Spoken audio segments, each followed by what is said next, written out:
Hey, what's up, YouTube? This is Insane Vendetta here. Got something for y'all today.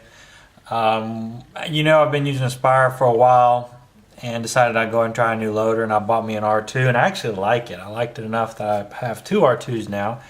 I have a black one, then I have a black and red one. They're really nice. I do still have my Aspire.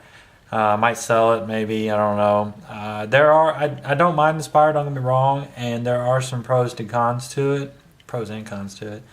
But it's to each his own. I actually picked up the R2. I didn't want to try the regular rotor because I know they had jamming issues with them. People weren't using, well-rounded paint, things of that nature, but I wasn't going to risk it. But with the R2 coming out, I decided to try it because they said they corrected a lot of jamming issues with them. And believe it or not, they actually did. I haven't had a jam with mine yet. And like I said, I really do like it. It feeds really well. I do like just turning on the power button and running it. I do like the adjustable capacity. That's another neat little feature. And I don't mind the little bitty pieces when you're cleaning it. Like this will have more pieces than the Aspire because to me, they just fit together. When you put them back together, they are a little bit easier to clean. You don't have a little cone that you're messing with. Now don't get me wrong, if there's Aspire fans out there, I do like my Aspire. It'll feed anything. I know the Aspire 3 is out, and I'm sure they're nice, but I actually like the R2 very well. It fits me and what I like to do. I play a lot of semi with it. So anyways, let's just get down to a little review. I did get a speed feed. Like I said, I have two R2s, but we'll just get down to it. So it'll come in a box just like this. You open it up. I've had it for a little while. I actually had to go look for the box. That was the funny part. When you get it, you'll get your manual, which is really good. Then you get your warranty card. And like all the other boxes, go away, find something to do. So there's our R2, and we got our speed feed. Now I'll help you with installing the speed feed, because this can be, you don't want to bend the spring on this little guy. It'll make you very sad. Go away. First thing we're talking about, like I said, installing the speed feed. Pop the lid open. And the lid's nice. It does have a wider opening than the rotor, the original. But take your finger. This is a little button, and you slide it forward while pulling up. But you want to pull it up at an angle. You don't want to do it right there. You want to do it like somewhere right in here, because it'll come right out in your hand. See? And to put this in, see that little groove right there? You can kind of see my finger through it. Like, see? See that? You want that little bar here, to go in there. How I normally do it is do it like this, just kind of like put it in the open position and slide it. See how that little spring went all the way through? See it right there? And then we close the lid, because any other way you do it, you'll bend that little spring, and then it sucks. The speed feed's not bad. I know that Virtue's coming out with their what they call Virtue fingers. I have the speed feed Virtue makes for the Aspires. I like those, but believe it or not, I actually don't mind these either. What ends up happening with rubber is over time of bending, these fingers will break off.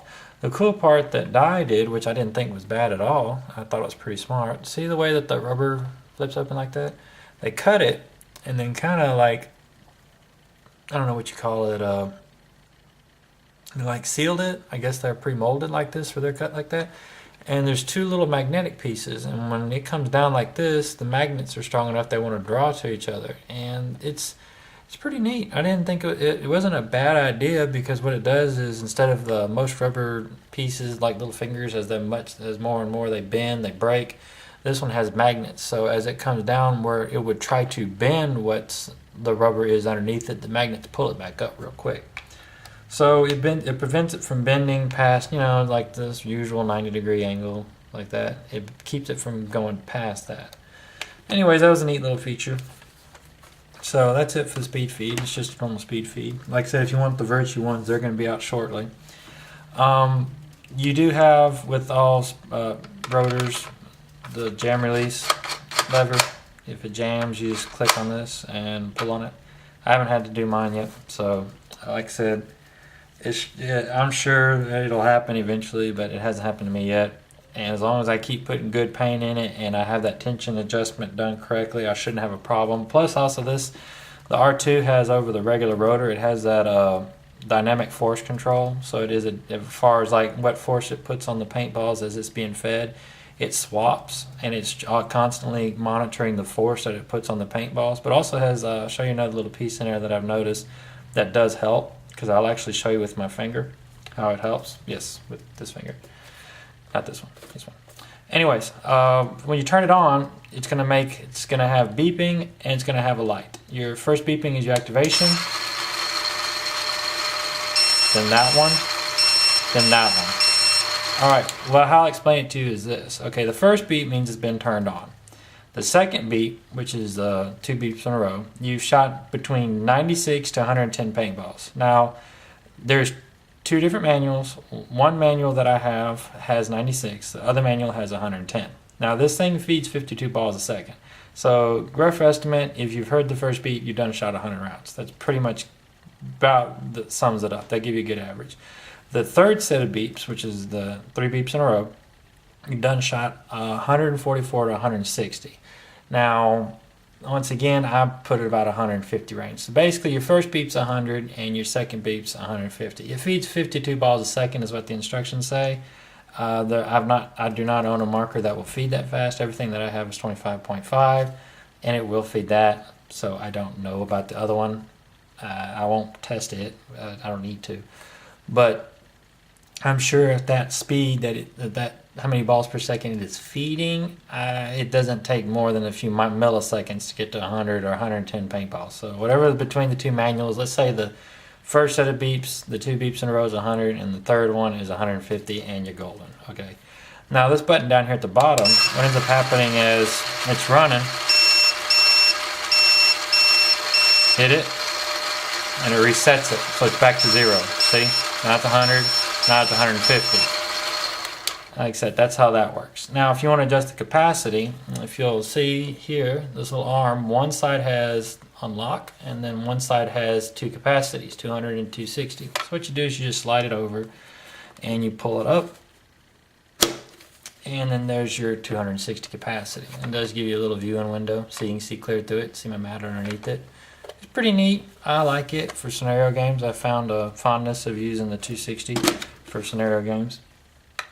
But we're going to go and take it apart, and I'll show you how to get to every little piece, and I'll show you little tips, and I learned how to put it back together pretty easy. I know some people are having problems taking them apart and putting them back together. I'll show you some little things I found out. So we're going to slide this all the way over to the unlock. You'll see like a little unlock symbol on there. And then you're going to pull up. Be gentle with this. Just pull it up carefully. I know some people pull it apart really quick. Just kind of be careful with it. So set that off to the side. Well, I don't know, we'll put it right here so you can see at least it. And now we have 3 pieces we need to move. 3.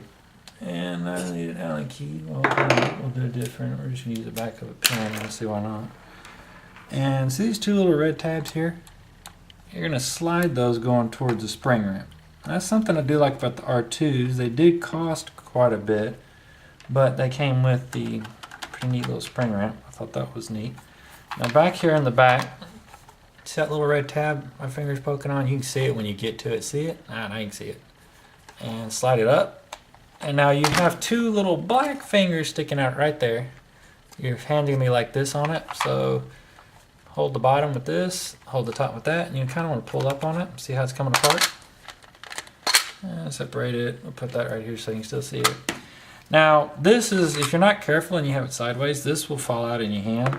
Or actually fall out on the floor, whatever's gravity takes it to first. So be careful with that.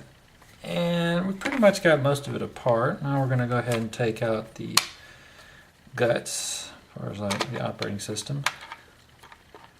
Now one thing about the R2 over the rotor is it's always constantly monitoring battery life. So as you're using it, the system itself is always monitoring how much power it's consuming, and it's trying its best to have a longer battery life, things of that nature. Now you can turn it on here. You see the little light. The cool thing I like that they did with the R2s, throwing stuff everywhere, is dip switch number 1. See right there? See these 2 little bitty tiny. I have to bring it up there so you can see it. See that? See how tiny that thing is? See that? That's the end of a pin cap. Don't lose it. Anyways, they're all in the on position. If you flip the 1 down, it turns it on, but no light. Now we slide that back up. We slide number 2 down, and we're gonna have no noise but light. See? You slide them both down, we're gonna have nothing. Perfect for nighttime games if you're out playing night. If you're playing night events or you're playing in warehouses, that's fantastic. I do like that they added that feature to it, but the Spires can do it too. If you've thought about getting a Spire, they can do it as well. And I think the Z2s can, or the H&Ks, I don't remember. I know the H&Ks are really, really bright, the TFX. The reason why I picked an R2 over the TFX, I did not like as far as like the switch on the inside of it. Now don't get me wrong, they're good loaders and people are buying them, so I don't, if you're not going to make a horrible product if they're not selling.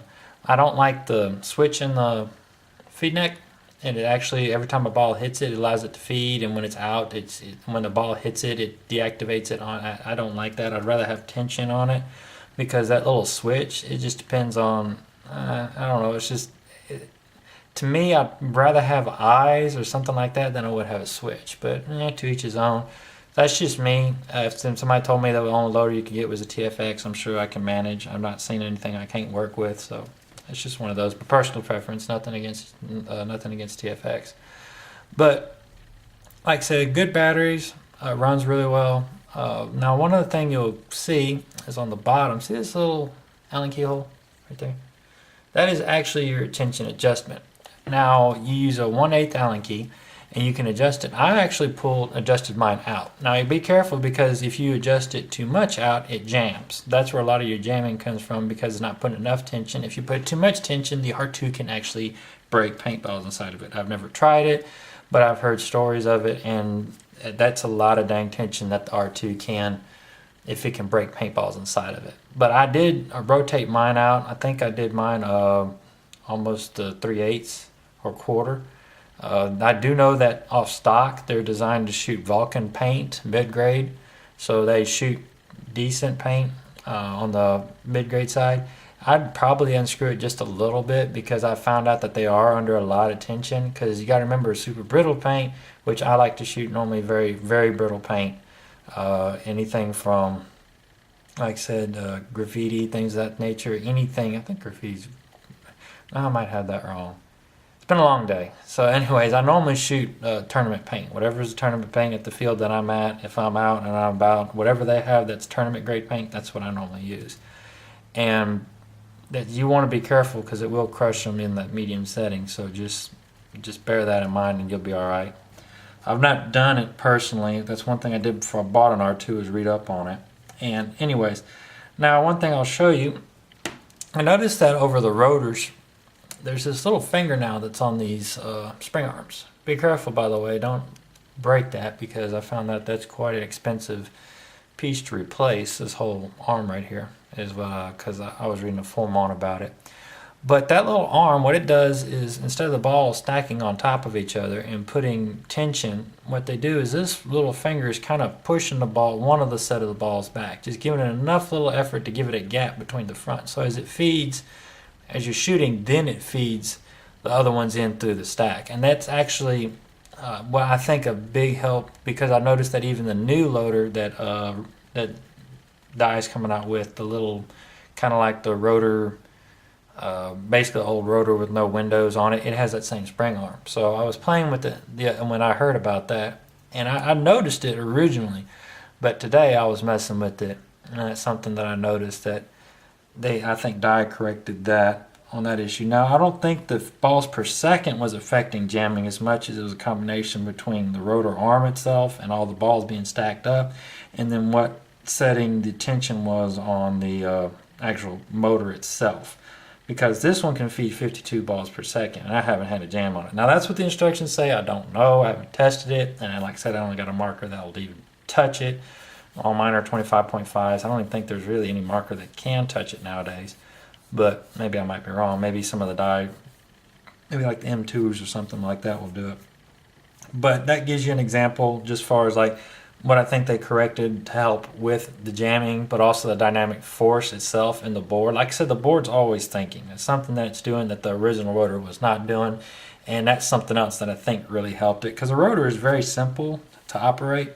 And once you're done for the day, if you get junk or something like that in it, you're basically just going to swab out the whole thing with just a wet rag, and you're pretty much done. If you notice, mine's pretty dang clean. I normally keep most of my hot loaders because that's where you're putting your paint in that you're using for the day. I normally keep mine spick and span and clean. I do like it. As far as R2, I have no complaints. Let's put it back together, and I'll show you a little trick of putting it back together. Now, one thing you want to do is the arm has to be all the way forward. Right here, see it? Make sure that's forward, because if it's back and you try to jam it up in there, you will have a very sad day. So we're going to slide that in there. And see, it just sits. Nothing special about it. You should be able to activate the button. Do test that.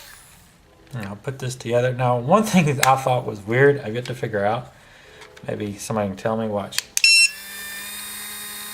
You notice it's not counting balls? I think it's counting balls actually from the gear itself. When I put it together, I'll show you.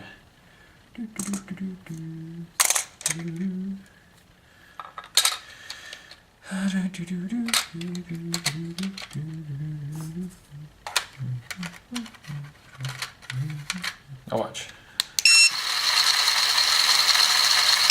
I see it beats. But anyways,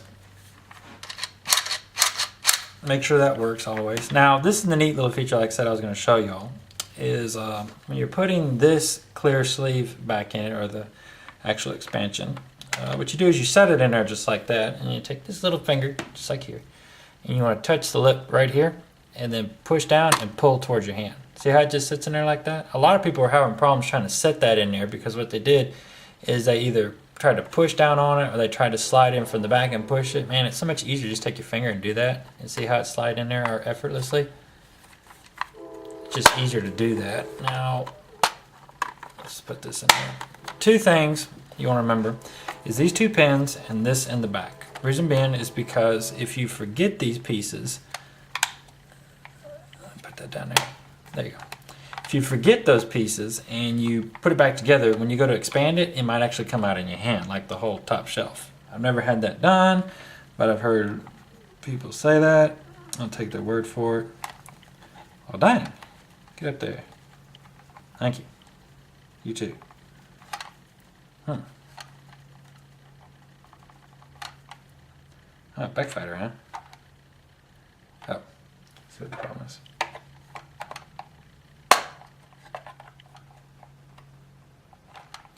But, interesting.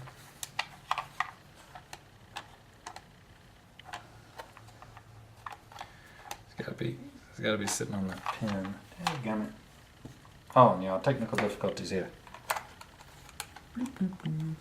There you go.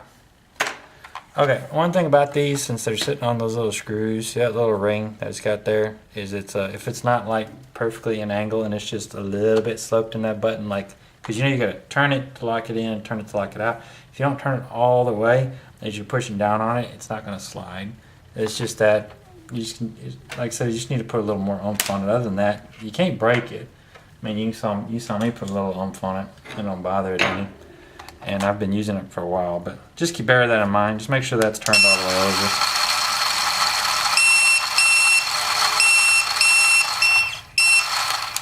Alright, so let's put it back together. Now, one easy way to put this back together, go ahead and just look at the front of the rotor. Don't sit here, be like those looking at the back, pulling the button. You want this to line up first. They will actually line up perfectly. See, just like that. See? Now I'll go ahead and turn it around back. You're wasting your time when you look this back and try to put it together. Anyways, ta-da! There's your die rotor for R2.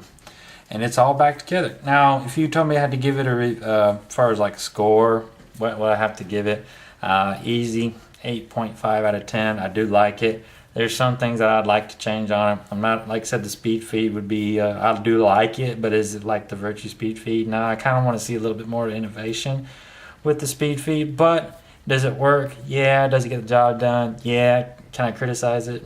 Yeah, I can criticize it some, but other than that, it works. I do like its weight. It's just a little bit over a pound. Without batteries, it's actually 1.1. So if you weigh 3 AA batteries, just add that to it, and you have how much it weighs. But the one thing I do like is the battery life. Now over the R2, I mean the Spire, the R2 does have a longer battery life on it.